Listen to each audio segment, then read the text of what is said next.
bit of fall maintenance on the Plymouth. I've been trying to get this engine out for 2 years now, and looky, it's out. I didn't have a chance to film, but I did take a couple of stills.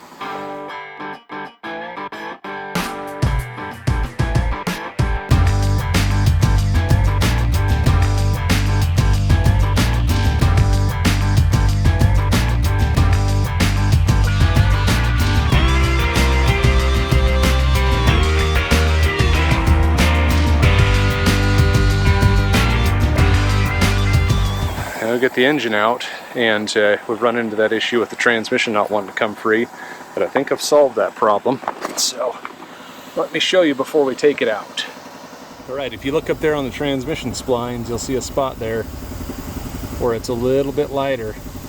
I've been hitting that with WD-40 and hit it with some heat, and then I couldn't figure out where it was stuck, so I've had to destroy that carrier bearing, which is no big deal because I'm going to replace it anyway, but that wasn't it. I finally looked up in there. I was able to see it was the splines on the transmission stuck through the clutch.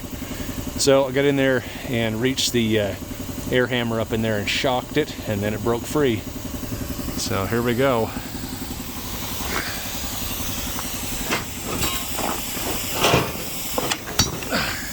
There we go. I haven't got any help to do this, so I just had to sit on the bumper of the car and yoink her out. I do have steel toes on, so I always wear my combat boots for just such an occasion. Yeah, there we go. So let's take a look at this poor transmission. This is actually the same transmission that's in 48 Dodge here. So let's take a look and see what the damage is. Doesn't look too bad, but that's hot. I think that'll clean up. The splines seem okay. Just a little bit of surface rust, and that input shaft looks great. Just a little greasy. So we'll get this transmission put away, and then we can just wrestle with the engine itself and getting that cleaned up, which is a lot to clean up. And we've got some broken bolts on here to deal with. And then check this out. This is from mice. This is the clutch inspection cover, or what's left of it. And she's pretty gnarly. I'm wondering if I can get a clutch inspection cover for like a 218, 230 and repair this, but I don't know. Underneath there, that looks pretty crusty too. So I was hoping maybe I could weld another cover on here and repair this, because I haven't been able to find one yet. I knew this was messed up, but yeah, we'll see.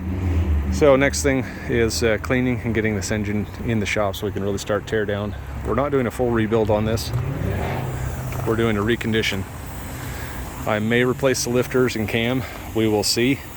Probably going to do the timing set as well, but I've got a whole new gasket set. We're going to hot tank it, get all this old paraffin oil out of here and get it clean. And she's not stuck anymore, so that's one thing that we don't have to worry about. And then we do have to rebuild the water pump because it is stuck, but I got it to loosen up a little bit. So looks like she was rebuilt at one point already. Interesting. But this hose, when I pulled this out of the engine bay, this is an original hose from 1956. Now tell me the rubber wasn't better back then. But that hose was still holding coolant. Hard as a rock though. But yeah, take an overview here. Just thought you guys would enjoy this little moment of triumph here. So we're going to start stripping all this stuff off, bell housing, clutch, cleaning, and getting this thing ready to go. It's kind of one of the winter projects along with the Studebaker and the engine for the WC as well.